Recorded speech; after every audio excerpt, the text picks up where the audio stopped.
powered by Zeppe.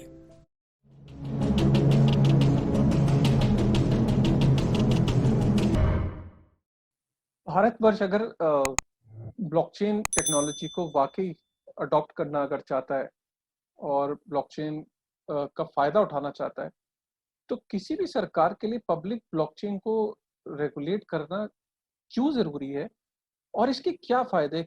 जब हम ये बात करते हैं कि ग्लोबल पार्टिसिपेशन हो सकेगी, दुनिया से कोई भी कितने सारे डेवलपर्स और इंडिया से डेवलपर मिलके किसी पर्टिकुलर चीज पे काम कर सकते हैं, हम अपने सिनर्जीज को शेयर कर सकते हैं दुनिया भर में।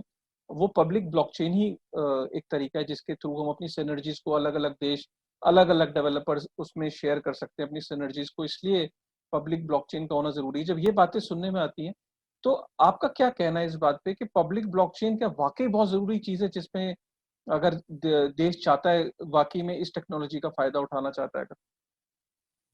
काशिफ, मेरे एक उस्ताद हैं, वो बहुत बड़े कवि हैं, हरजिंदर सिंह लालटू।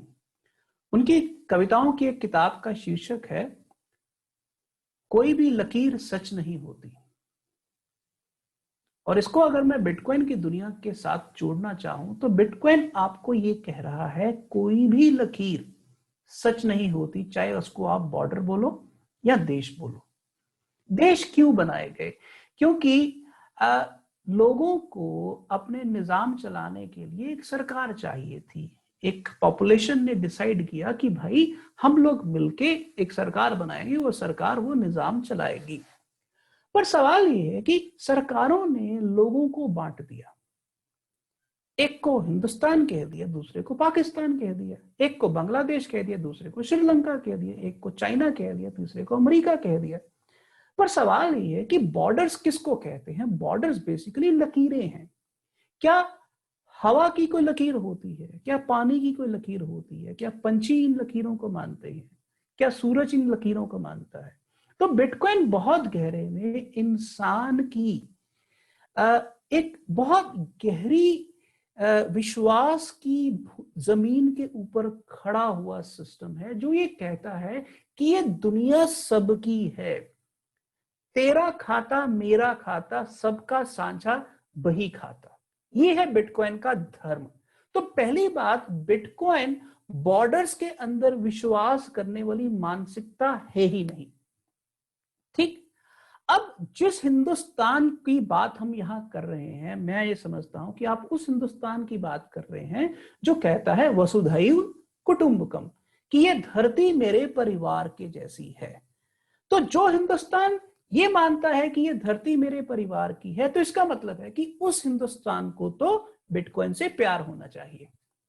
पर जो हिंदुस्तान ये कहता है कि हिंदुस्तान मेरा, पाकिस्तान मेरा दुश्मन, उस हिंदुस्तान के अंदर बिटकॉइन की धारणा एक लेवल पर बहुत ज्यादा प्रॉब्लमेटिक हो जाती है।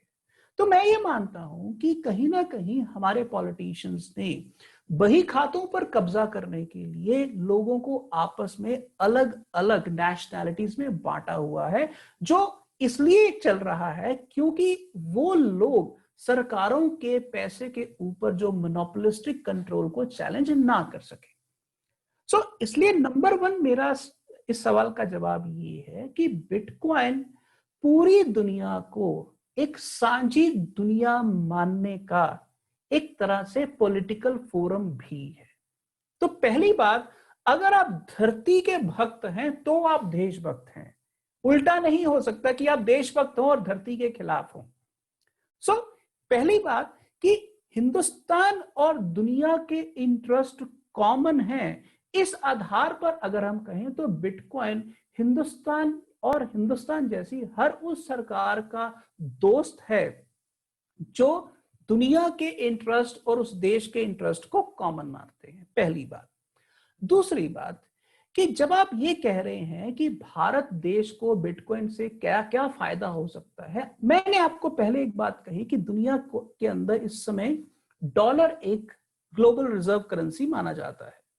पर सवाल ये है कि अगर परचेजिंग पावर पैरिटी के हिसाब से डॉलर 16 रुपए का है और हम 75 रुपए दे रहे हैं, तो इसका मतलब है कि जब हम इंपोर्ट्स कर रहे हैं तो ओवर पे कर रहे हैं और जब हम एक्सपोर्ट्स कर रहे हैं तो अंडर रिसीव कर रहे हैं।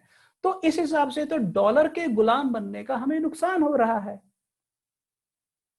तो हिंदुस्तान की सरकार को अगर डॉलर स्टैंडर्ड से बिटकॉइन स्टैंडर्ड में शिफ्ट होना है तो फायदा ही होगा।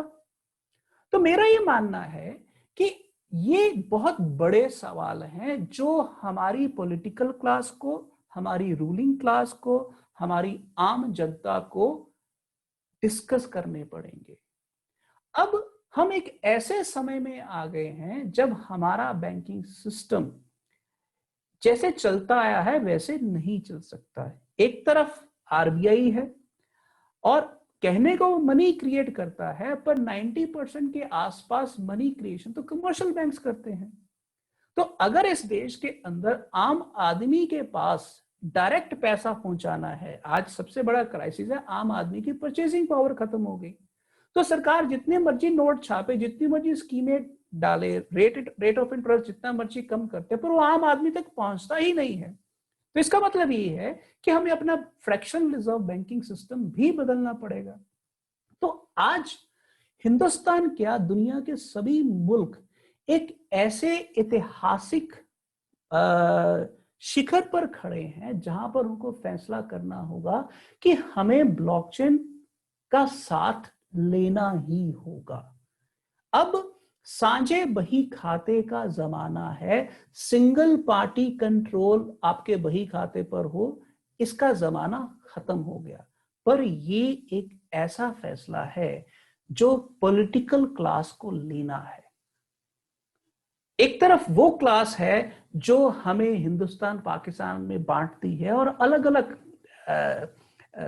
मुल्कों में बांटती है, और दूसरी तरफ वो मानसिकता है जो कहती है ये पूरी दुनिया मेरी दुनिया है। जैसे आज कोरोना वायरस का चैलेंज है। कोरोना वायरस का चैलेंज हिंदुस्तान के लिए भी है, पाकिस्तान के लिए भी है, चीन के लिए भी है, अमेरिका के लिए। तो जब इतने बड़े चैलेंजेस हम इकट्ठे साइंस की मदद से मिलके ही हैंडल कर सकते हैं, तो बिटकॉइन कहता है कि भाई क्रिप्टोग्राफी की मदद से ही आप एक नया मॉनेटरी सिस्टम बना सकते हैं। तो हमें साइंस का दामन अगर थामना है तो हमें बिटकॉइन का दामन थामना ही पड़ेगा।